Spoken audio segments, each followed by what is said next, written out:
Muy buenos días, mis hermanos. El Señor les bendiga. Gracias a Dios que están aquí. Vamos a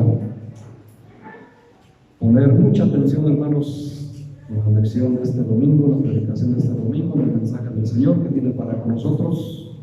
Voy a pedir por ahí que pongan en silencio su celular, o si es mejor lo pueden apagar, para que no vaya a estar sonando a mitad del servicio. Vamos a poner mucha atención, hermanos, en la lección de este día, en el mensaje que tiene el Señor para con nosotros. El domingo pasado, hermanos, hablamos de algo muy importante que tiene que ver con la salvación, con las dos familias. Y a lo largo, hermanos, de la vida del creyente desde que recibiste a Cristo, siempre hay dudas, hay inseguridades. Y hay una pregunta que puede resumir todas esas dudas e inseguridades en la vida cristiana acerca de la salvación. La pregunta es muy simple, muy clara y muy concisa, muy tajante. La pregunta sería, mis hermanos, porque yo sé que te la has hecho y porque has dudado, te has inquietado, incluso te has preocupado, eso espero, en si la salvación se pierde. ¿Se pierde la salvación, mis hermanos? Podemos decir, los que ya saben, que no. Pero hay tantas cosas, hermanos, que enseñan diferentes religiones, que enseñan incluso en iglesias cristianas, andan enseñando por ahí, ¿verdad?, que la salvación se pierde, lo cual es totalmente una mentira. Y el tema de hoy, hermanos, tiene que ver con eso. La salvación, las dos familias. Vimos lo que el Padre es para nosotros, ¿verdad? El mejor Padre que podemos tener. Ahora vamos a ver, hermanos, el Hijo. El sacrificio que Jesús hizo por mí es el tema de este domingo. ¿Cómo puedo saber, hermanos, que mi vida nueva, mi ingreso a la familia celestial y mi relación con Dios perdurarán por la eternidad? ¿Cómo puedo saber eso? ¿Cómo puedo estar seguro, hermano, hermana, de que la salvación no se pierde? Vamos a ver de qué se trata esto. Los temores, las preocupaciones, las inseguridades tienen esclavizados a muchas personas. El mundo está lleno de actividades religiosas llevado a cabo por personas muy sinceras que se esfuerzan mucho por obtener algo o retenerlo. Todas las religiones ofrecen sus propias ideas sobre lo que se necesita para obtener éxito espiritual. Algunas religiones se basan en saber algo. Otras se basan en sentir algo. Y otras en hacer algo. Y el mensaje de la Biblia, hermanos, es que mientras tú sepas, hagas y sientas que es importante, pues tu vida y tu seguridad esté arraigada en lo que marca la Biblia, en lo que somos, no en lo que sientes, ni en lo que haces, ni en lo que sabes, sino en lo que somos. Y eso es lo que se trata esta lección de nosotros. La primera lección aprendimos que nos hacemos parte de la familia de Dios por nacimiento espiritual.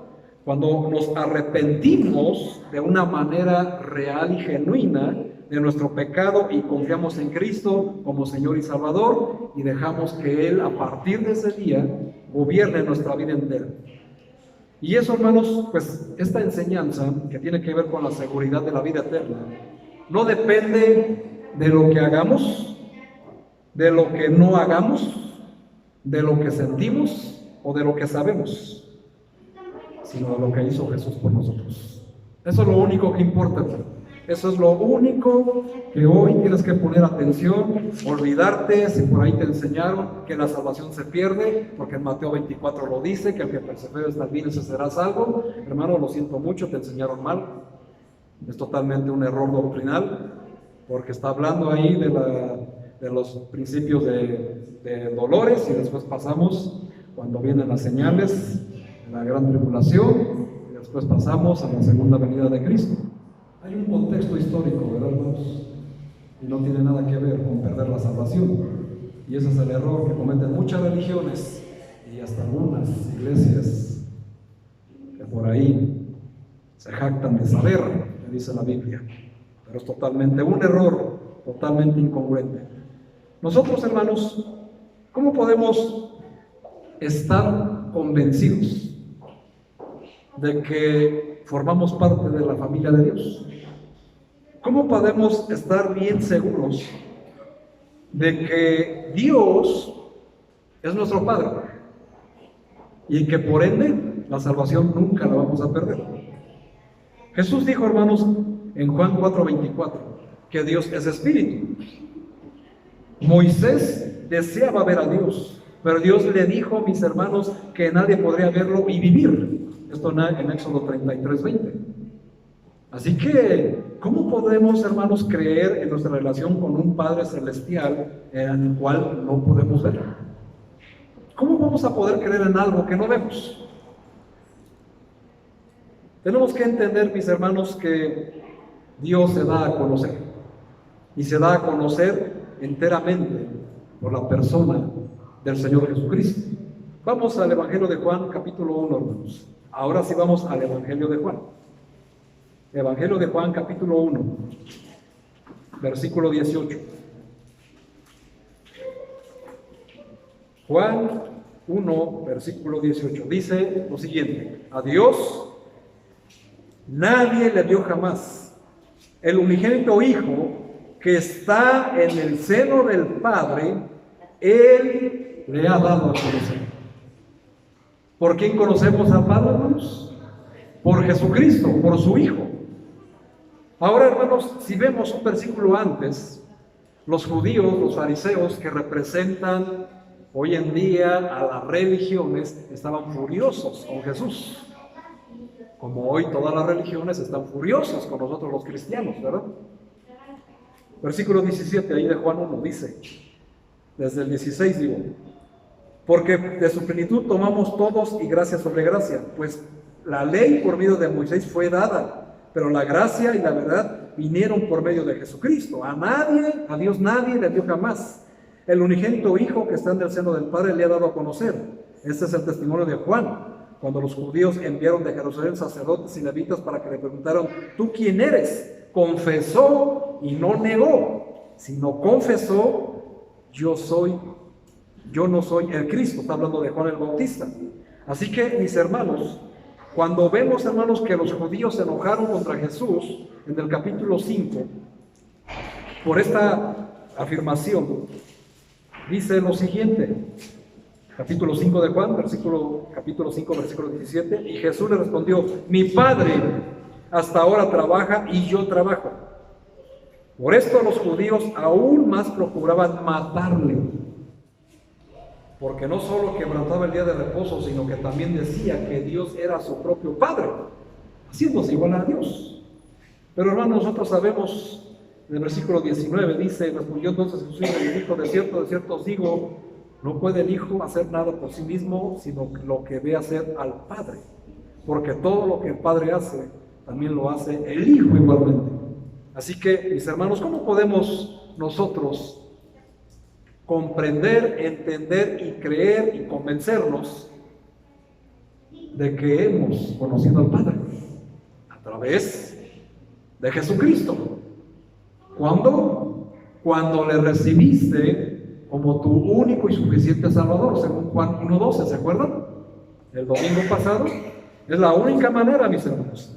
Si vamos a Juan 14:6, ¿cuántos caminos podemos encontrar en la Biblia hacia el Padre? Todas las religiones, bueno, la mayoría de las religiones creen en Jesús, amén, según ellos. Pero el error que cometen las religiones es que ellos te dan muchos caminos. Bueno, ¿qué dice la Biblia en Juan 14:6? Jesús le dijo, yo soy el camino y la verdad y la vida. Nadie viene al Padre sino por mí. ¿Cuántos caminos hay al Padre, hermanos? Uno. No hay varios. No hay muchos. Y si tú crees que hay muchos caminos hacia el Padre, que hay muchas maneras de entrar a la familia de Dios, que hay muchas maneras de ganarte el cielo, entonces, mi hermano, déjame y te digo que estás cometiendo un grave pecado porque le estás haciendo a Dios mentiroso. Y eso es lo que estas religiones hacen. Y algunos cristianos también, diciendo que la salvación se pierde también, entonces están haciendo a Jesús mentiroso. Y eso es lo que tienes que entender. Tenemos, hermanos, que aprender que la salvación, una vez otorgada, no se pierde, pero tiene que ser real, tiene que ser genuina. En la Biblia, hermanos, bueno, mejor dicho, tú alguna vez has escuchado la palabra Trinidad, ¿verdad? La Santísima Trinidad.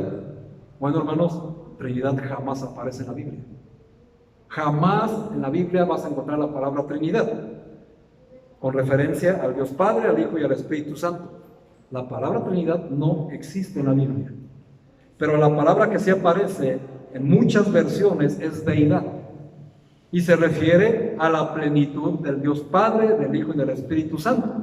La Biblia no enseña la existencia de tres dioses, como vimos en la primera carta de Juan, sino que el Dios invisible, al que tú no ves, es visto a través del Hijo y experimentado internamente a través del Espíritu. Y esos concuerdan. Los tres son uno solo. Pablo dijo que en Jesucristo habita corporalmente toda la plenitud de la deidad. Dicho en palabras sencillas, usted puede conocer, mi hermano, mi hermana, porque Él escogió revelarse a sí mismo en forma corporal a través de nuestro Señor Jesucristo. Porque Jesucristo, hermanos, es conocido como el Dios hombre, porque Él es perfectamente hombre y perfectamente Dios. Ese es un principio importante, hermanos, que tenemos que aprender. El Dios invisible puede verse en forma humana, como fue visto en Jesucristo. Y si tú realmente eres discípulo de Jesucristo, mucha atención, mis hermanos. Las demás personas que te rodean en la escuela, en el trabajo, en la familia, deberían de ser capaces de ver a Dios en ti. Porque se supone que en ti habita toda la plenitud de la deidad de Dios. Amén. Dios Padre, Dios Hijo y Dios Espíritu Santo. Todos se encuentran en tu persona. Y tú tienes que reflejar que Jesucristo realmente vive en ti. Porque cuando esto no es así, hermanos, ¿qué es lo que está reflejando? ¿Se acuerdan que hay dos padres? ¿Sí se acuerdan, verdad? O ya se les olvidó. O no te conviene acordarte. Yo creo que mejor es más bien es eso, ¿verdad? Cuando tú no reflejas a Cristo por tu manera de hablar, por tu manera de vestir, por tu manera de comportarte, por tu manera de referirse a las personas, a tus compañeros de trabajo, a tus maestros, a tus padres, a tus amigos, qué sé yo. ¿A quién realmente está reflejando? ¿A Jesucristo? ¿O al otro Dios con D minúscula? Qué importancia, ¿verdad, hermanos? Entender lo que dice la verdad en la Biblia, ¿verdad? De lo que somos nosotros. ¿Y qué es lo que importa, hermanos, para saber si tenemos o no tenemos vida eterna? Lo que sabemos, lo que sabíamos que pensábamos o que pensábamos que sabíamos, o lo que siento, o lo que somos. ¿Dónde está la evidencia de que la deidad habita en nosotros? ¿En lo que sabemos, en lo que sentimos, o en lo que hacemos, o en lo que somos? Es en lo que somos, hermanos. Única y exclusivamente es en lo que somos. Y tú dirás, bueno, hermano, y lo que siento, lo que hago, lo que sé no es importante. Claro que sí, hermano, en ningún momento lo estoy desacreditando. Pero no solo se basa en la seguridad de tu salvación, sino en lo que eres. ¿Y qué es lo que eres delante de Dios? ¿Cómo sería una manera en la cual las personas que te conocen puedan ver a Dios en tu vida? ¿Realmente están viendo a Dios en tu vida actual? Hay acciones de gracias, que es un mandato hacerlo. Y no te levantas. Eres un ingrato con el Señor. Te resolvió un problema gravísimo, te dio la apertura, te mostró su amor, te dio la vida eterna y eres incapaz de levantar tu mano. Es en lo que somos. Tenemos que hacer una pausa en nuestra vida, hermanos, y pedirle a Dios en oración que nos ayude a crecer en esa área específica, ¿verdad? Para poder llegar a la estatura y plenitud de un hombre como el varón, hijo de Dios. La seguridad de mi salvación, hermanos, está en que Jesucristo pagó la pena por mi pecado. Él es la seguridad de mi vida eterna. No es lo que sabes, no es que lo sientas, ni lo que haces. Es lo que eres en esa convicción. ¿Y por qué tenía que ser así, hermanos? Una vez me preguntaron, ¿por qué tuvo que morir Jesús? O sea, ¿por qué tenía que ser esa manera? ¿Por qué Dios permitió tal salvajismo con su propio hijo? Bueno, hermanos, la justicia divina. Vamos a 2 Corintios 5, para que entiendan de qué estoy hablando. 2 Corintios 5. Es parte de lo que aprendimos el domingo pasado. Segunda carta a los Corintios, capítulo 5, versículo 19. Dice la palabra de Dios que Dios estaba en Cristo reconciliando consigo al mundo, no tomándoles en cuenta a los hombres sus pecados, y nos encargó a nosotros, o sea, la iglesia, la palabra de la reconciliación. Así que somos embajadores en nombre de Cristo, como si Dios, fíjense hermanos, qué importantes palabras, entiéndelo, como si Dios rogase por medio de nosotros, os rogamos en nombre de Cristo, reconciliaos con Dios. Al que no conoció pecado, por nosotros lo hizo pecado, para que nosotros fuésemos hechos justicia de Dios en él. Fíjense hermanos, qué importante es que entiendas que nosotros somos embajadores de Dios en la tierra. ¿Y qué es un embajador? Un representante de Dios, un representante de la deidad. Ahora dime, tus acciones, hermana y hermano, ¿realmente están representando dignamente a Dios? Tus palabras, no digo las de la oración, sino en cómo te refieres a tus compañeros, porque tienen un nombre personal, ¿verdad? En cómo se llaman tus maestros, tus padres, etcétera, cómo te refieres a ellos. ¿Te imaginas, hermano, cuando intentes hablar así? Piensa bien y piensa en esto. ¿Crees que Jesucristo, le hablaría así a tu compañero, a tu padre, a tu cónyuge? ¿De esa manera le hablaría? Entonces, ¿qué es lo que haces? ¿Lo que sabes o lo que sientes? Mejor piensa en lo que eres. ¿Y qué eres en Jesús? Justicia. En Jesús, en Cristo, en Dios. ¿Por qué, hermanos? Ahora sí, este pasaje, hermanos, no lo entienden mucho. Dice el pasaje, al que no conoció pecado, por nosotros lo hizo pecado para que nosotros fuésemos hechos justicia en Dios. ¿Qué significa eso? Bueno, la justicia divina demanda que la pena del pecado sea satisfecha. ¿Y cuál es la pena del pecado según Romanos 3:23? Entonces, la justicia divina demanda que la paga del pecado sea cumplida, sea satisfecha. La naturaleza humana, hermanos, trastornada por el pecado, es incapaz, escúchalo bien, de satisfacer la norma de santidad de Dios. Pero el amor incondicional de Dios, hermanos, lo motivó a pagar la pena del pecado. Él mismo, al morir en nuestro lugar, en Romanos 5:1, como vimos el domingo pasado, dice que hemos sido justificados por la fe y por eso tenemos paz con Dios.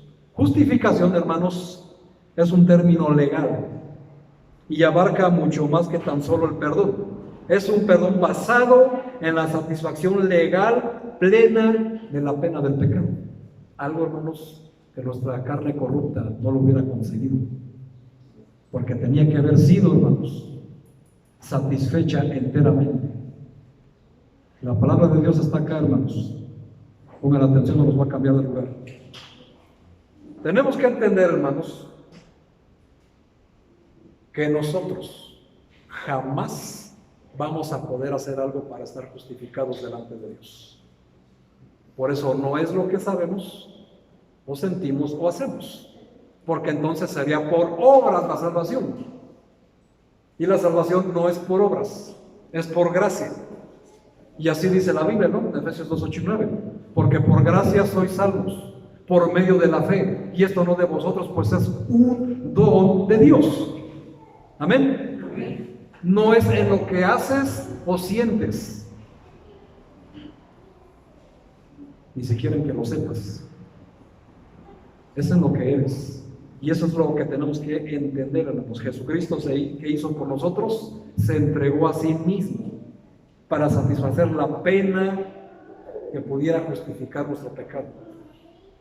En la antigüedad, hermanos, si han visto películas, o series, o novelas, ¿verdad? No creo que te contamines tanto la mente viendo novelas, pero bueno. Cuando hay en aquellos tiempos donde había una ofensa a la persona o a la mujer amada, el caballero, un caballero de verdad, lo que hacía era dar una bofetada al ofensor y pedirle una satisfacción. Y se batían a duelo. Lo han visto, ¿verdad? O sea, los caballeros de verdad hacen eso. Pero eso ya no es necesario, ¿verdad? Pero, al final de cuentas, esa es una realidad. La ofensa, hermanos, tenía que ser plenamente satisfecha al que se sentía ofendido. En este caso, hermanos, nuestro pecado ofende la santidad de Dios. Por eso la paga del pecado es muerte, y por su justicia demanda que la pena del pecado sea satisfecha enteramente. Pero con nuestro pecado era imposible hacerlo. Imposible hacerlo. Y es por eso que en Cristo somos hechos justicia de Dios. Y es importante que entiendas, es en Cristo, porque es lo que eres, es lo que somos en Cristo, no lo que sabemos de Cristo. Tú puedes decir, yo sé que Cristo fue a la cruz y murió por mí y resucitó el tercer día. Muy bien, hermano, eso no te da la garantía de salvación, porque solamente lo sabes intelectualmente. Lo que importa ahí es que lo creas de corazón. Y al creerlo de corazón, hay una transformación de vida. Es cuando entonces se efectúa la salvación. Y hay seguridad de salvación. Hay seguridad de vida eterna. Y lamentablemente, hermanos, en muchos lugares se te ha enseñado que porque repetiste una oración, ya eres salvo. Y así no es, hermano. Es un error. Ese es el error que cometen muchas iglesias, que van de casa en casa y tocan y te hacen casi obligado a la persona a recibir y a recibir a Cristo a través de una oración. Y luego, ¿qué pasa? No hay un seguimiento, no hay un discipulado, no vienen a la iglesia, pero como hicieron la oración, yo creo que sí son salvos. Bueno, hermanos, eso no dice la Biblia. La Biblia dice, hermanos, que cuando uno nace de nuevo, hay hambre de la palabra de Dios. Y viene uno a la palabra de Dios porque uno quiere estar en Cristo, no saber de Cristo, no sentir de Cristo. Que si lo sientes o no lo sientes, hermano, tampoco te da la garantía de salvación. La salvación te la da, hermanos, que creas que Jesucristo pagó la pena capital por ti. Y entonces, como dice Romanos 5:1, somos justificados delante de Dios por Cristo Jesús y tenemos paz para con Dios. Y de ahí en adelante, hermanos, ahora nosotros somos embajadores en nombre de Cristo. Este es un pensamiento poderoso, hermanos, que lo tienes que tener aquí.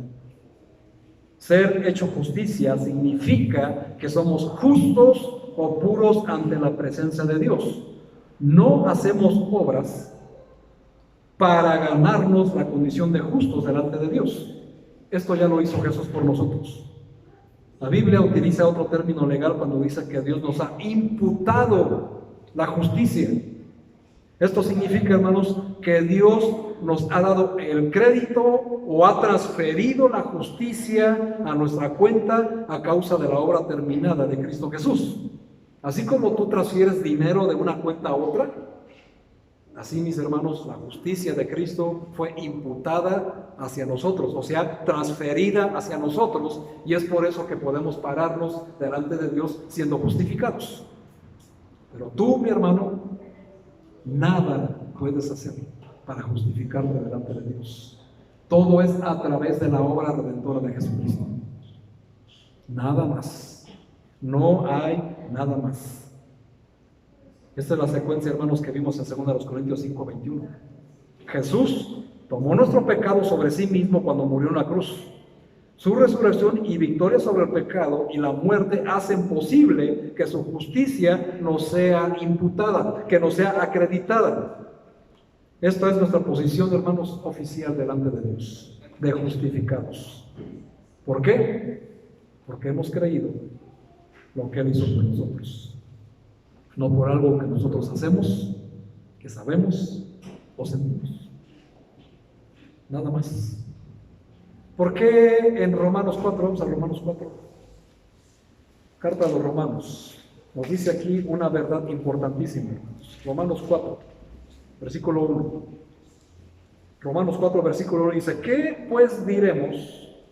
¿Que halló Abraham nuestro padre según la carne? Porque si Abraham fue justificado por las obras, tiene de qué gloriarse, pero no para con Dios. Porque, ¿qué dice la Escritura? Creyó Abraham a Dios y le fue contado por justicia. Jamás, hermanos, estamos leyendo que dice que lo que hizo Abraham le fue contado por justicia. ¿O sí lo dice así la Biblia?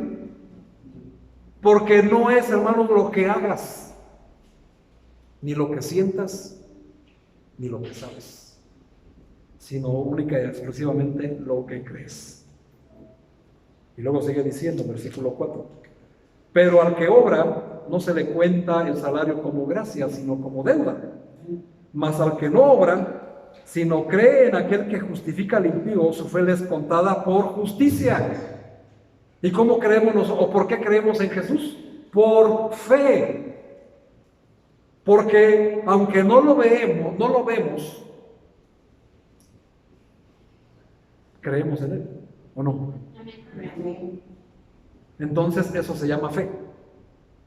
Y como creemos en Jesús y creemos que Él fue a la cruz por nosotros y que resucitó el tercer día, dice aquí que nuestra fe es contada por justicia. Como también David habla de la bienaventuranza del hombre a quien Dios atribuye justicia sin obras, y diciendo: bienaventurados aquellos cuyas iniquidades son perdonadas y cuyos pecados son cubiertos. Bienaventurado el varón a quien el Señor no inculpa del pecado. ¡Wow, hermanos! ¡Qué tranquilidad escuchar estas palabras, hermano! Que no es la cantidad de pecados o el pecado o la gravedad del pecado que hiciste ayer, hoy o mañana, lo que el Señor permite que a través de la gracia te lo perdone. No es lo que te condena tampoco ese pecado, sino que te acuerdas, hermano, que cuando naciste en la familia ¿de quién? El diablo. La promesa, hermanos, de Abraham es que Dios le daría un hijo, ¿verdad? Y le haré padre de muchas naciones. Y es importante entender, hermanos, que Abraham creyó un año antes de recibir la promesa. La promesa la ves un año después. 18, versículo 18. Él creyó en esperanza contra esperanza para llegar a ser padre de muchas gentes, conforme a lo que le había dicho. Así será tu descendencia. Y no se debilitó en la fe al considerar su cuerpo, que ya estaba ya como muerto, siendo de casi 100 años, o la esterilidad de la matriz de Sara. Tampoco dudó por incredulidad de la promesa de Dios, sino que se fortaleció en fe, dando gloria a Dios. Versículo 22. Por lo cual también su fe le fue contada por justicia. Y no solamente con respecto a él se escribió lo que le fue contada, sino también con respecto a nosotros, a quienes ha de ser contada. Esto es, a los que creemos en el que levantó de los muertos a Jesús, Señor nuestro, el cual fue entregado por nuestras transgresiones y resucitado para nuestra justificación. Después de un año, hermanos, por eso dice que Abraham creyó esperanza contra esperanza. ¿Te imaginas, hermano? Casi 100 años y luego Sara estéril, y que Dios le ha dicho: te daré un hijo, y no dudó y le creyó a Dios. Y después de un año, hermanos, vino el nacimiento de Isaac, y de Isaac nació Jacob. De Jacob nacieron 12 patriarcas, que se hicieron las 12 tribus de Israel. Y todas las tribus de Israel, hermanos, se hizo la nación de Israel. Y después de la deportación de Babilonia, por no entender la palabra de Dios, su obra, fueron esparcidos por todo el mundo. Y es como Abraham se hace padre de todas las naciones. Por eso Abraham se le conoce como el padre de la fe. No confundirlo, hermanos, con lo que dice Hebreos. Cristo es el autor y consumador de la fe. Abraham es el padre de la fe. Así que, hermanos, nosotros somos mexicanos. ¿De qué tribu vendremos? ¿Lo habías pensado alguna vez? ¿De qué tribu vendríamos? Porque México viene de una tribu, de los hijos de Jacob. Eso te lo dejo de tarea para que veas la grandeza de la Biblia. Búscalo por ahí, ¿no? Tal vez encuentres respuestas en el Pentateuco. Los 5 libros, hay que leerlos. Me gusta ver su cara, hermanos, cuando saco este. Es el discipulado básico. Yo, para estar en este lugar, tuve que echarme 24 libros de estos. Así que te faltan 23 libros. Pero bueno, sigamos, hermanos. El ejemplo, nosotros tenemos que seguir el ejemplo de Abraham en la promesa. Porque a Abraham le fue imputada la justicia. Y nosotros, hermanos, también se nos imputa la posición delante de Dios, es la justicia. Nada hicimos para ganarnos esta posición, sino que sencillamente creemos lo que Dios hizo por nosotros. Ahora, la condición de nuestra vida corresponde con la posición legal de justicia. Nosotros posiblemente habremos leído historias de reyes y reinas literales en este mundo que nacieron con su posición, pero que no vivieron vidas conforme a la posición que tenían, ¿no? Podemos conocer como la reina Diana, la princesa Diana, perdón, y todos los escándalos que vemos por allá y por aquí en diferentes reinos, reyes y reinas literales, y que su posición tiene que tener una calidad de vida diferente. Pero que vemos, hermanos, a través de los paparazzis, ¿no?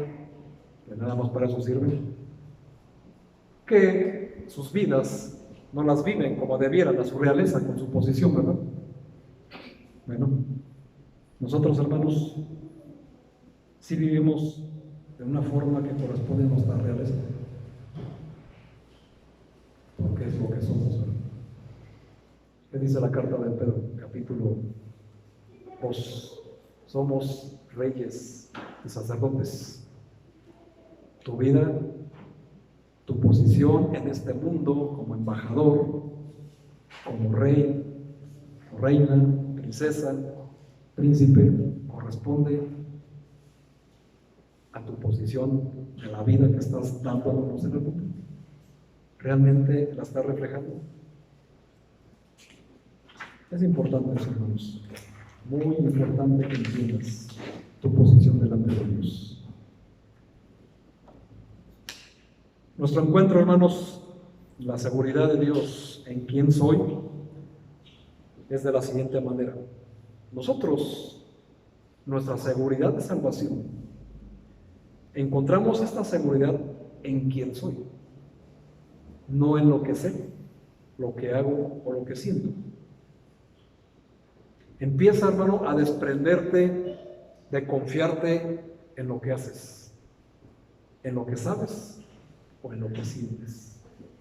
Y concéntrate, trabaja y esfuérzate en encontrar tu seguridad en quién eres. Y según 2 Corintios 5:20, ¿qué somos? Embajadores, representantes de Dios. ¿Estás representando bien a Dios en la tierra? Y esto no solamente es para los hombres, también es para las mujeres. ¿Cómo te comportas en la familia, en el trabajo, en la escuela?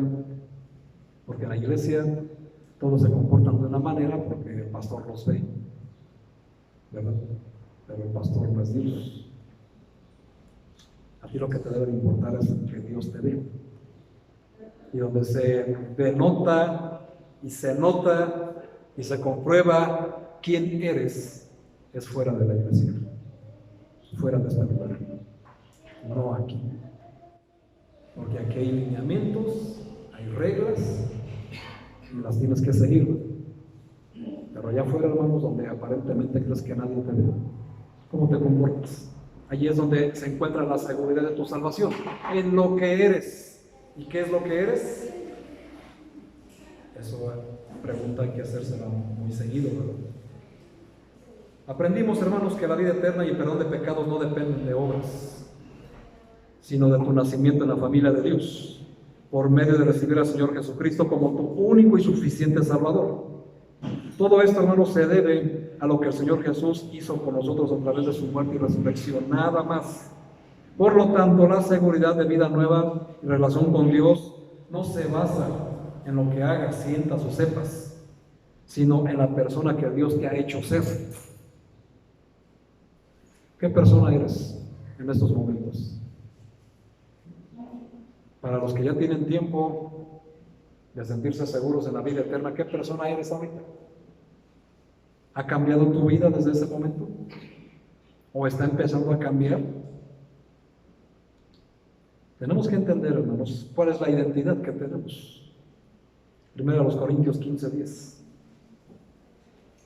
Primera carta a los Corintios 15:10. Primera carta a los Corintios 15, versículo 10. ¿Cuál es la base de la identidad de Pablo, el autor de esta carta, de esta epístola? Dice, pero por la gracia, pon atención, pero por la gracia de Dios soy lo que soy. Y fíjense, hermanos, en ningún momento vas a encontrar que diga, por la gracia de Dios soy lo que sé. Dice así. Soy lo que hago. ¿Lo dice, hermano? ¿Qué es lo que dice? Soy lo que soy. Y su gracia no ha sido en vano para conmigo. Antes he trabajado más que todos ellos, pero no yo, sino la gracia de Dios conmigo. Ahora, hermano, una muy buena pregunta. ¿La gracia de Dios que he recibido ha sido en vano?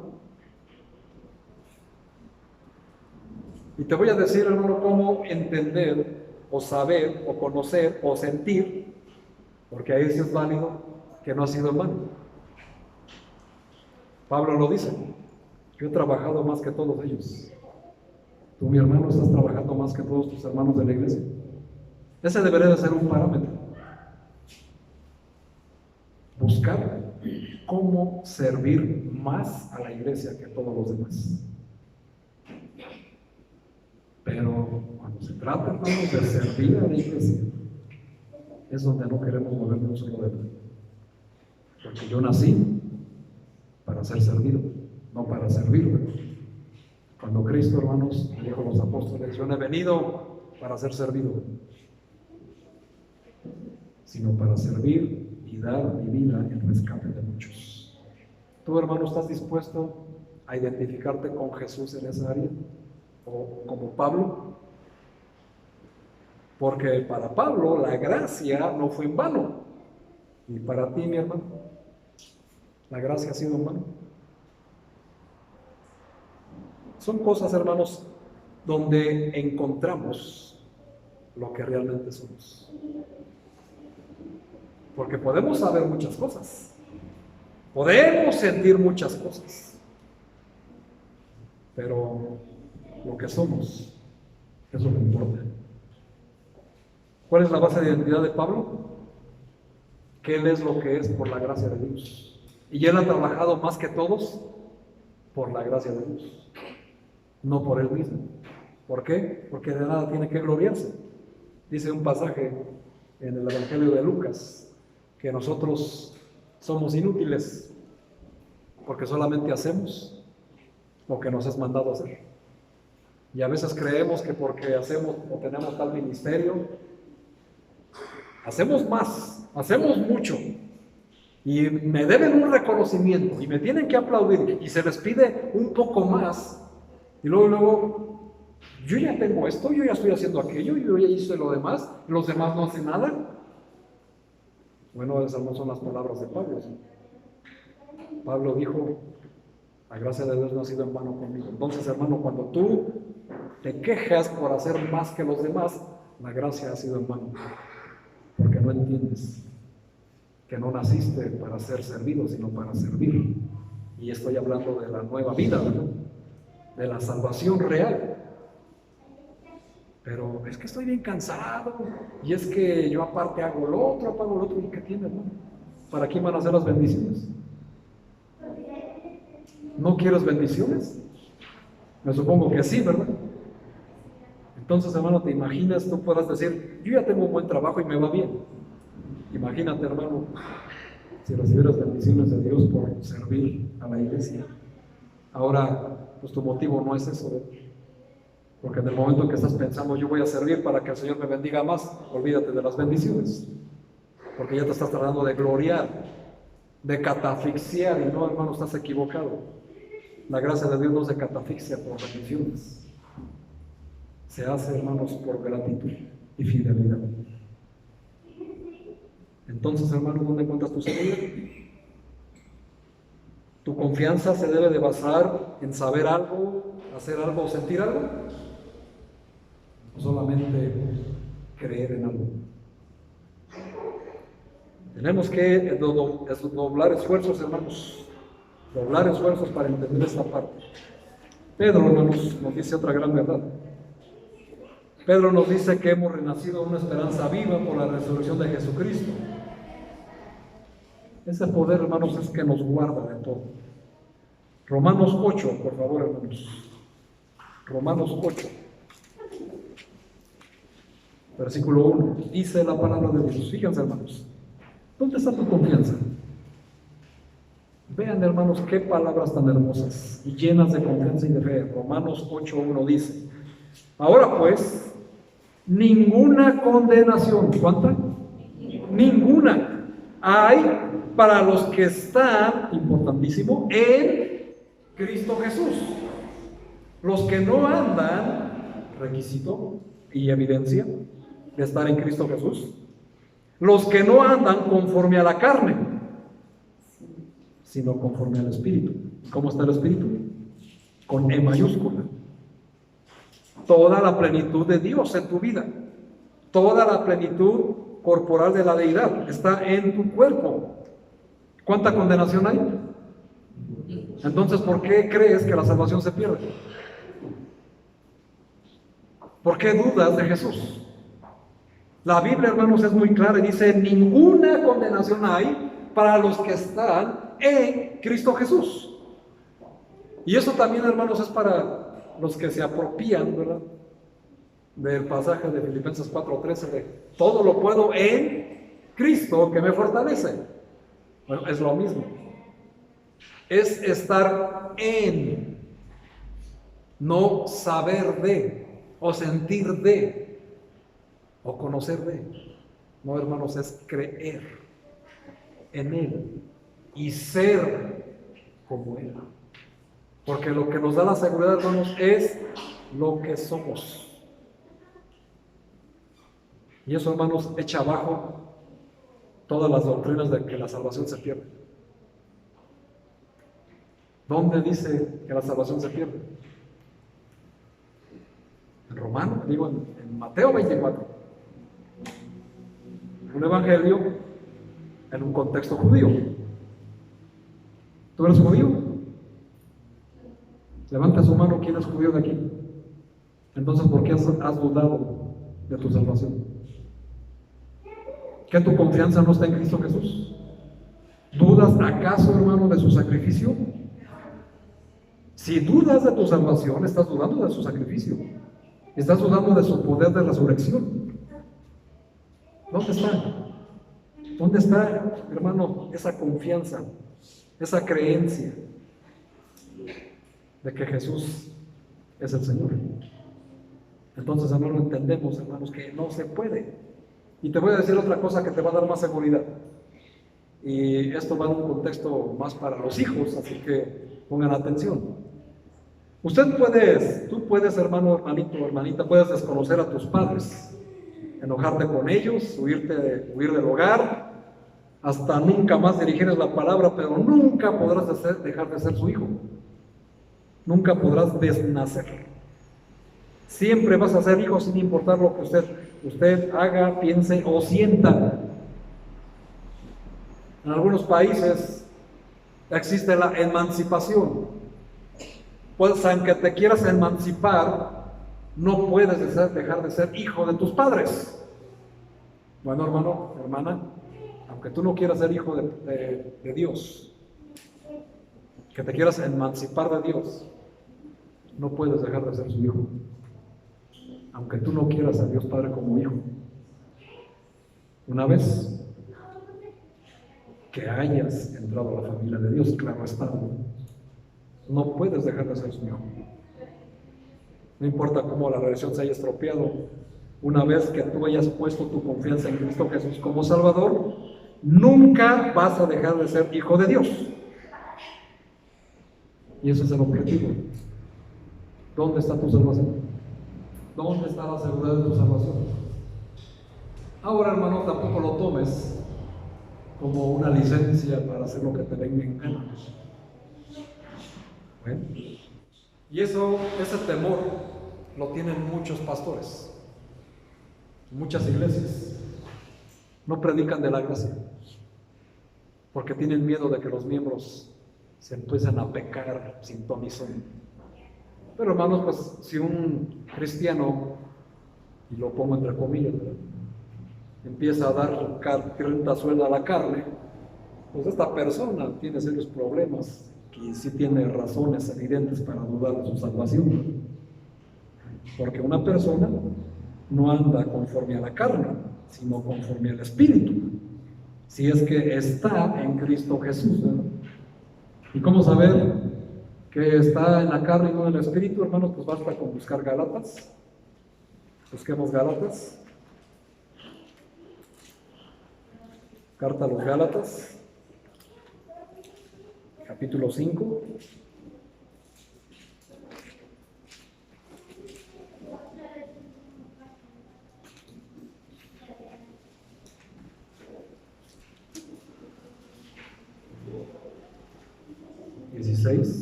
Donde ahí está lo que dice exactamente las mismas palabras, en el mismo contexto que Romanos 8:1. Digo pues, andad en el Espíritu, y no satisfagáis los deseos de la carne, porque el deseo de la carne es contra el Espíritu, y el del Espíritu contra la carne, y estos se oponen entre sí para que no hagáis lo que quisieres. Y te das cuenta, hermanos, que ahí te empieza a dar, en el versículo 19, te dice: manifiestas son las obras de la carne. ¿Y cómo empieza, hermanos? Adulterio,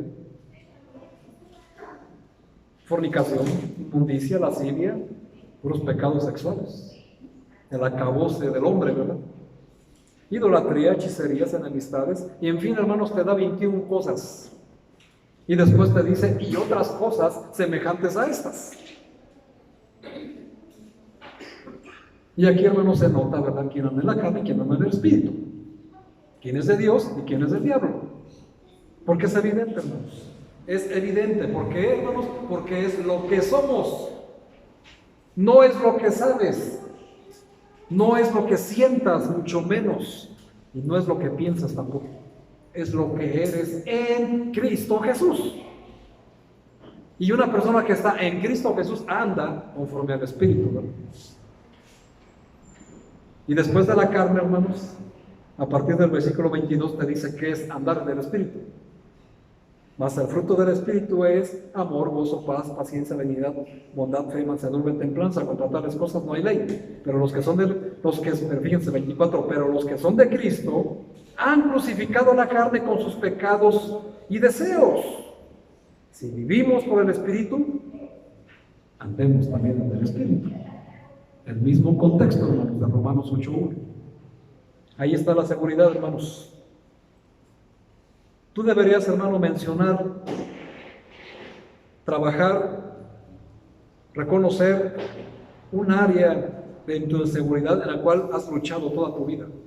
Porque yo sé, hermano, que a todos nos ha pasado que alguna vez hemos dudado de la seguridad de nuestra salvación.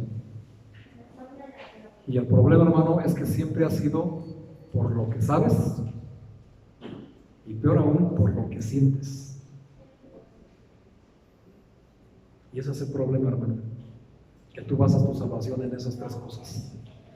Ay, hermano, es que si tú me vieras, soy un pecador. Hermano, ¿qué crees que no lo sé? Hermano, pues es que yo hice esto, yo hice aquello, hermano, lo sé. ¿O crees que el pastor está parado aquí nada más para predicar o qué? De cierta manera, hermanos, es una maldición para ustedes y una bendición para mí, ¿verdad? Que el pastor siempre se entera de todo antes de que lo cometas. Así que al pastor no lo puedes engañar, ¿verdad? ¿Qué andas metido? ¿Qué andas haciendo? Porque eso es parte de ser pastor. Eso es parte de que el Señor nos revela a nosotros en qué andan las ovejas de la iglesia. Y por eso, hermanos, pues tenemos que amonestar y también exhortar, ¿verdad?, a cambiar la vida y que dejes de estar pensando que sabes, que sientes o que haces y que en eso se basa tu salvación, ¿no? Tu salvación se basa en lo que eres. Tenemos que aprender, hermanos, todo eso. Ahora, ¿por qué tienes dudas? ¿Y cómo vencerlas? Las dudas son parte de la vida, hermanos. Incluso cuando te paraste, yo sé que dudaste en venir o no. Ya ven cómo así me reveló el Señor. ¿O por qué creen que les mandé el pasaje? Sí lo leyeron, ¿no? Yo sé que dudaste en venir hoy, hermano. Y eso es pecado. Y llevas a perder la oportunidad de tener esta paz en tu vida. No pongo yo pasajes al azar, hermano. Ni porque se me ocurrieron, me parecieron bonitos. Yo escucho al Espíritu y el Espíritu me dice lo que tengo que hacer. Así que para la próxima, hermanos, que pienses en faltar a la iglesia, sepas, hermano, que ya lo sé. Y que no te preocupes que ya lo sé. Preocúpate porque el Señor no está agradado de ti. Amén. Amén. Las dudas son parte de la vida. El asunto importante es cómo tratar con ellas. Jesús, hermanos, había resucitado de la tumba y se había aparecido a algunos de sus discípulos. Juan 20, vayan buscando Juan 20, versículo 24. Tomás no se hallaba presente en ese momento y dijo que no creía que Jesús estuviera vivo a menos que pudiera meter su dedo en las heridas de los clavos y su mano en la herida del costado de Jesús. Y la siguiente vez que Jesús se apareció, en lugar de reprender a Tomás por sus dudas, Jesús le invitó que hiciera lo que había dicho que iba a hacer y que examinara la evidencia. Juan 20, ¿están ahí? Versículo 24, ¿qué dice? Pero Tomás, uno de los 11, llamado Dídimo, no estaba con ellos cuando Jesús vino. Y luego, Le dijeron, pues, los otros discípulos al Señor hemos visto. Él les dijo, si no viere en sus manos la señal de los clavos, y metiere mi dedo en el lugar de los clavos, y metiere mi mano en su costado, no creeré. No iba a creer. O sea, hermanos, Tomás es como la mayoría de los cristianos, ¿verdad? Hasta ver, no creer. Entonces, hermano, un cristiano que tiene que ver, que tiene que sentir, que tiene que hacer para creer en Jesús, no tiene fe. Y no cree en Jesús. Bueno, podemos decir que Tomás en ese momento no estaba presente. Y a pesar, hermanos, de que sus discípulos, ellos, con sus propios ojos, habían visto cómo había resucitado a Lázaro, y que Jesús les dijo, es necesario que el Hijo del Hombre padezca, sea entregado a los alguaciles y muera y resucite el tercer día. Y ahí estaba Tomás entre ellos y no le creyó. Llegó María y les dijo, hermanos míos, vi al maestro. ¿Cómo crees? Hasta que no haga esto y el otro, creeré. ¿Y Jesús qué hizo, hermanos? ¿Lo regañó? ¿Lo reprendió? No, hermanos.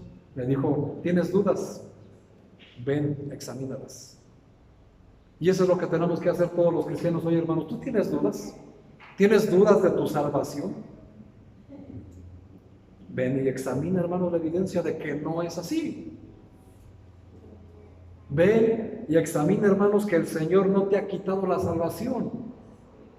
No importa los pecados que hayas cometido. Si es que eres hijo de Dios. ¿Me explico? Por eso, hermanos, la salvación no se pierde, porque una vez otorgada es un don de Dios, y esto no de vosotros. No se puede perder la salvación, hermanos. Y te estoy dando las evidencias para que tú las vengas a examinar si es que has dudado de tu salvación por lo que hiciste, haces o vas a hacer o tienes pensado hacerlo. Pero sepas usted, mi hermano, que como padre Dios te va a reprender. Te va a disciplinar. Te va a reprender, y si no entiendes te va a azotar. Y el azote es algo definitivo. Y en el azote, hermanos, puede estar inmiscuida que pierdas la vida para terminar de tajo con tu pecado. Así que, aún así, hermanos, en su amor, aunque te quite la vida, porque no quieres dejar de pecar, no vas a perder tu salvación. No la vas a perder. Sucedió, hermanos, eso, y Tomás lo hizo. ¿Y qué hizo Tomás? Fíjense, hermanos, qué palabras de Tomás. Versículo 27 dijo, luego dijo a Tomás, pon aquí tu dedo y mira mis manos, y acerca tu mano y métela en mi costado, y no seas incrédulo, sino creyente. Entonces Tomás respondió y le dijo, ¿cómo le dijo? Señor mío Y Dios mío. Fíjense, hermanos, aquí Tomás, hermanos, acaba de sufrir un milagro increíble. No solamente se curó de la incredulidad, ¿verdad? Sino que, hermanos, lo reconoció como Dios. Porque aquí ya está añadiendo, hermanos, dijo, Señor mío. Eso ya lo sabían. Pero le añadió, y Dios mío. Y tú dirás, ¿y eso qué? Hermanos, ¿cómo que eso qué? Jesús es Dios. Dios se hizo hombre en la carne de Jesús. Por eso es Dios perfecto hombre y perfecto Dios. Y aquí, hermanos, entendemos la grandeza, hermanos, de nuestro Señor Jesucristo. Y Jesús le dijo, porque me has visto, Tomás, creíste. Bienaventurados los que no vieron y creyeron. Tampoco dice los que supieron, los que sintieron o los que hacen. ¿Dice eso, hermanos? Ven, hermano, tú, la evidencia, analízala. La salvación no se pierde una vez que ha sido otorgada. Tienes que entender eso, hermano, para que no vivas en desánimo. Tú puedes tratar con las dudas de la misma manera, enfrentándolas y examinando la evidencia de lo que la Biblia dice. Cuando comparas tus dudas con lo que la Biblia dice, hermano, yo te invito a que escojas creer la Biblia. Así tu fe va a aumentar y te vas a fortalecer en el Señor. Aplica siempre este principio, hermanos, a tu seguridad de salvación del pecado. Si alguna vez has dudado y creer que nunca has podido satisfacer las expectativas de Dios, hermano, pues por supuesto que no. Ni te estés mortificando porque jamás vas a satisfacer las expectativas de Dios que tiene en ti. Esto solamente lo vas a lograr cuando ahora sí apliques Filipenses 4:13. Todo lo puedo en Cristo que me fortalece. Es en Cristo lo que somos. Siempre, hermanos, todo lo que podemos hacer es en Cristo. Tenemos que terminar, hermanos, diciendo la lectura. Versículo 11. ¿Sigues creyendo que la salvación se pierde, hermanos? Fíjate que dice la Biblia. Y este es el testimonio que Dios, y como le dijo Tomás a Jesús, Dios mío. Y este es el testimonio que Dios nos ha dado vida eterna. ¿Y esta vida está en quién? ¿Y dónde está la duda, hermanos, de dónde está la salvación? ¿Crees que todavía la vas a encontrar en las religiones? ¿En las filosofías? ¿Crees que tu salvación la vas a encontrar todavía en lo que sabes? ¿En lo que sientes? ¿O en lo que estás haciendo para el Señor en la iglesia? ¿Crees, hermano, que ahí está tu salvación? ¿O qué te acaba de decir el Señor aquí? La vida eterna, hermanos, ¿dónde está? En su Hijo. Y el que tiene al Hijo, tiene la vida. El que no tiene al Hijo de Dios, no tiene la vida. ¿Dónde está la confusión, hermanos? Digo, ¿tú tienes al Hijo? Pues no tengo muy convencido. Si les pregunto personalmente a cada uno, hermanos, me vas a decir lo que realmente eres. ¿Tienes al Hijo? Amén. ¿Por qué dudas? ¿Por qué sigues dudando si tienes al Hijo o no? Es que yo ya hice la oración. Sí, hermano. Pero Jesús está en tu vida y gobierna tu vida y lo representas en la vida. Él está en tu vida. ¿Entendemos esa parte, hermanos? Ahora, si tú tienes al Hijo, tienes la vida. ¿De qué vida? La vida eterna. Y luego dice, hermanos, contundentemente, el que no tiene al Hijo de Dios, no tiene la vida. Dice, importantísimo en el 13, estas cosas os he escrito a vosotros que creéis en el nombre del Hijo de Dios, para que sepáis que tenéis vida eterna y para que creáis en el nombre del Hijo de Dios. Ahora tenemos que entender cuidadosamente esto, hermanos. Si tú te niegas a creer que el testimonio de Dios lo ha dado en la Biblia, ¿qué es lo que realmente está diciendo de Dios con ello? Según el versículo 12, ¿cuál es la base para cuál uno puede saber si tiene vida eterna? Tener o no tener al Hijo. Y según el versículo 13, ¿puede uno saber realmente que tiene vida eterna? ¿Sí o no? ¿Por qué? Porque está escrito y porque así lo dice. Ahora, la vida eterna, hermanos, ¿es algo que tenemos ahora o que vamos a recibir en el futuro? Según el versículo 13.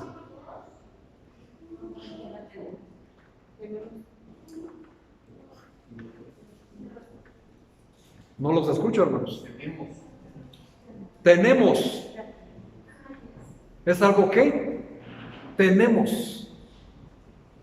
Entonces, hermano, ¿por qué sigues dudando de tu salvación? Si es algo que ya tienes, no es algo que vas a recibir. ¿Qué es lo que enseñan las religiones? Algunos cristianos por ahí, algunos falsos maestros, que es por lo que vas a hacer. Si te das cuenta, hermanos, este pasaje contradice totalmente. lo que te han enseñado de que la salvación se pierde. Una vez que la tienes, ahí está. Incluso puedes cometer la osadía, ¿verdad?, de no querer vida eterna, que no lo creo. Aunque no lo quieras, la vas a tener. Pero aquí, hermanos, tenemos que entender esto. Si tú te niegas a creer en el testimonio del Hijo del Hombre y dudas en la Biblia, bueno, hermano, entonces estás dudando de que el sacrificio de Jesús fue ineficaz en tu vida y que la gracia de Dios ha sido en vano y que la vida eterna no es posible. Ahora, ¿cómo saber que algo es eterno? ¿Qué significa lo eterno? Que no tiene final y que es para siempre. Y si pudieras perderla, ¿crees que si pudieras perder la vida eterna, ¿crees que sería eterna entonces? Entonces, hermano, la vida eterna, la salvación, no se pierde. Entiéndelo, por favor, hermano, estás cometiendo un gravísimo error. Nada puede separarte de Dios. Terminemos en Romanos capítulo 8, versículo 31. Romanos 8, 31. Dice la palabra de Dios. ¿Qué pues diremos a esto? Si Dios es por nosotros, ¿quién contra nosotros? Ahora, para entender esto, dice la palabra de Dios, desde el versículo 29, porque los que antes conoció, también los predestinó para que fuesen hechos conforme a la imagen de su Hijo, resumiendo lo que ya vimos, para que Él sea el primogénito de entre muchos hermanos. Y a los que predestinó, a estos también llamó, y a los que llamó, a estos también justificó, y a los que justificó, a estos también glorificó. ¿Qué pues diremos a esto? Si Dios es por nosotros, ¿quién contra nosotros? El que no escatimó a su propio Hijo, sino que lo entregó por todos nosotros, ¿cómo no nos dará también con Él todas las cosas? Fíjense otra vez, con Él. ¿Quién nos separará del amor de Cristo? Tribulación, angustia, persecución, hambre, desnudez, peligro, espada. ¿Qué te puede separar, hermanos, del amor de Dios? Nada, hermanos. Muchas personas sufren de falta de identidad. Muchas personas sufren de falta de aceptación o de que les tengan confianza. Bien ganadas se lo tienen algunos, ¿verdad? Pero estas primeras, hermanas, estos dos primeros temas, tenemos que aprender a asirnos de la gracia de Dios por fe, obteniendo una maravillosa identidad como miembro de la familia de Dios. Hemos sido aceptados, hermanos, eternamente en el Señor Jesucristo. Y tenemos la seguridad de saber que nunca vamos a perder lo que ya tenemos, porque todo lo que tenemos depende de lo que Cristo hizo por nosotros y no de lo que nosotros pudiéramos hacer. Pablo, hermanos, aquí nos está resumiendo todos los beneficios. Te invito, hermano, así como el domingo pasado, a que hicieras una lista de esas 5 personas que te gustaría tener en la iglesia, que sean salvos, que ores por ellos. Ahora yo te invito, hermanos, aquí en Romanos 8, hay una lista de 17 cosas que Pablo menciona en estos versículos, diciendo que no son capaces de separarnos del amor de Dios. Y entre ellas encontramos cosas impresionantes. Piensa en cada una de ellas.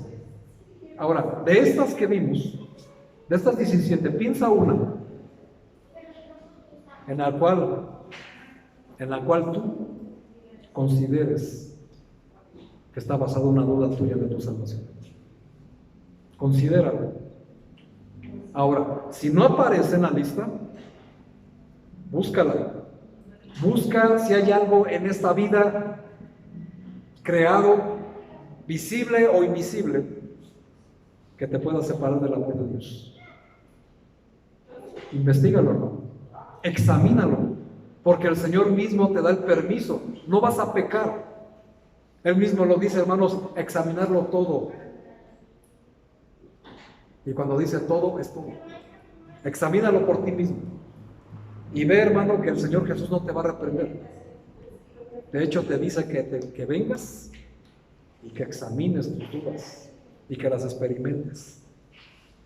Por eso te invito a que hagas esto. ¿Crees que hay algo que te pueda separar? Ninguno, hermanos. Pero tú tienes que hacerlo por ti mismo. Tenemos un sello, hermanos, que nos ha dado el Señor. Fuimos sellados, según Efesios 1, versículo 12, nos dice que hemos sido sellados. Y lo que se sella, hermanos, no se puede perder. Efesios 1:12. Luego desde el 11 para el contexto dice: en él asimismo tuvimos herencia, habiendo sido predestinados conforme al propósito del que hace todas las cosas según el designio de su voluntad, a fin de que seamos para alabanza de su gloria nosotros los que primeramente esperábamos en Cristo. En él, nuevamente, en él también vosotros, habiendo oído la palabra de verdad, el evangelio de vuestra salvación, y habiendo creído en él, ¿qué pasó? Fuisteis sellados con el Espíritu Santo de la promesa, que es las arras de nuestra herencia hasta la redención de la posesión adquirida para la alabanza de su gloria. Fuiste sellado, hermano, fuiste sellado como propiedad de Dios. ¿Dónde se puede perder eso? En ninguna manera, hermanos. Fuimos sellados con la salvación del Evangelio. Así que, ¿hay alguien que pudiera romper el sello de Dios? Entonces, si te das cuenta, hermano, si te han enseñado que la salvación se pierde, hermanos, realmente te enseñaron algo en contra de Dios. Y es algo muy grave. Y es más grave que lo pierdas, que lo creas, perdón. ¿Y por cuánto tiempo va a durar el Espíritu Santo, hermanos? Hasta el día de la redención. ¿Qué significa eso? Eso se refiere, hermanos, al momento en cual Jesucristo retorna a la tierra y establecer su reino eterno. Ahora, nosotros, hermanos, tenemos confianza en el Señor Jesús, amén. Y la confianza, hermanos, que reposa en lo que hacemos o sentimos o en lo que Jesucristo ha hecho por nosotros. Pues no digo nada, hermano. Se me hace que el próximo domingo voy a tener que repetir la lección, porque creo que no entendiste nada. Una señal, hermanos, de que no entiendes nada es que no preguntas. El domingo pasado me acerqué y les dije: hermanos, ¿alguna duda acerca de la salvación? No, ninguna. Se nota. Sigue sin entender. Porque sigues pensando, hermano, que tu salvación depende de lo que haces, de lo que sientes o de lo que sabes, y no de lo que Jesucristo ha hecho por ti. Lo único que tienes que saber, hermanos, es que la Biblia nos dice en la carta de Tito, capítulo 1, vamos a Tito, está en la Biblia, versículo 2, capítulo 1 de Tito, versículo 2 dice: en la esperanza de la vida eterna, la cual Dios, que no miente. ¿Qué es lo que no hace Dios? No miente. ¿Por qué? ¿Por qué el Señor no miente? Porque, exactamente, pero también porque no es hombre para que mienta, ni hijo de hombre para que se arrepienta. Y Tito nos dice, hermanos, porque el Señor, en la esperanza de la vida eterna, la cual Dios, que no miente, prometió. ¿Desde cuándo, hermanos? Y tú, hermano, estás preocupado por lo que hiciste ayer. ¿Y te das cuenta de todo lo que has perdido el tiempo? De estar sintiendo que tu salvación está perdida o que no la tienes. Porque siempre, hermanos, has estado pensando en lo que sabes, haces o sientes. Y eso no tiene nada que ver con el cristianismo genuino, hermano. tiene que ver con lo que Jesucristo hizo, única y exclusivamente. Y te repito, hermano, esto no es una licencia para que puedas hacer lo que te venga en gana. Porque el que está en Cristo Jesús anda conforme al Espíritu, no anda en las obras de la carne. Y en eso se conoce quién es el Hijo de Dios. Y también vimos en la carta de Juan quién tiene al Hijo y quién no tiene al Hijo, porque el que tiene al Hijo anda en el Espíritu. No le veo, hermanos, ninguna complicación de entenderlo. Y este pasaje, hermanos, a mí me llena de paz, sabiendo, hermanos, que yo tengo vida eterna garantizada. ¿Por qué? Porque Él la prometió. ¿Cuál es el requisito para obtenerla? Creer en el sacrificio de Jesús. Nada más, hermano. Una vez que lo creo y que quiero tener una relación de padre a hijo y que me identifico con Jesús, tengo vida eterna. Y no tengo más que nada que dudar. ¿Vas a seguir pecando? Claro que sí, hermano. Y si dices que no, ya pecaste, porque eres un mentiroso. Por supuesto que vas a pecar. Y pecaste doble. Pero una cosa, hermanos, es un pecado ocasional. A tener ya una naturaleza pecadora, como la que, de las que habla Apocalipsis 21:8. Porque tienes que comparar Gálatas 5, del 16 en adelante, y comparar Apocalipsis 21:8, para que entiendas, hermano, que está hablando de pecados ocasionales a naturalezas de pecado. Y una naturaleza de pecado es un pecado que se comete constantemente, sin arrepentimiento. Y por eso termina Apocalipsis 21:8, y todos los mentirosos tienen su parte en el lago que arde con fuego y azufre. Tú tienes, hermano, que examinar las evidencias. Ahí está la lista negra. Y en Gálatas está la lista negra de los que no van a heredar el reino de Dios. Tienes que examinarlas. Tienes que entender. El Señor Jesús te invita a que lo hagas. No te va a reprender, sino te invita a que la hagas y la examines y experimentes. Así que, si sigues teniendo dudas, hermanos, después de esta lección, hermano, yo no sé qué más te puedo decir. Porque te he dado, hermanos, todas las evidencias de que la salvación no se pierde una vez que es obtenida. Si tú, por tu vida pecaminosa, estás dudando de tu salvación, tienes que cambiar. Tienes que dejar esa vida y andar en el Espíritu. Y entender, hermanos, que es un proceso. Es un proceso de días, un proceso de semanas, un proceso hasta de meses. Pero, hermanos, si ya tienes en el proceso años y años y años, hermano, yo te invito a que recibas a Cristo mejor. No importa cuántos años tengas. El Evangelio no importa cuántas veces hayas hecho la oración, si tu vida no está cambiada y no está transformada, y tu vida no refleja a Jesús, hermano, pues con justa razón dudas de tu salvación. Pero quiero que sepas, hermano, que alguna vez que la has recibido, tu salvación no se pierde.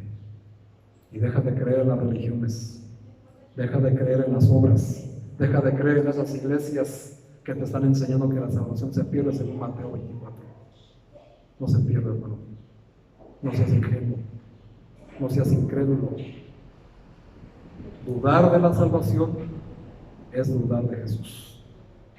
Y tú, mi hermano, por lo que más quieras, espero que nunca dudes de mi Señor Jesús.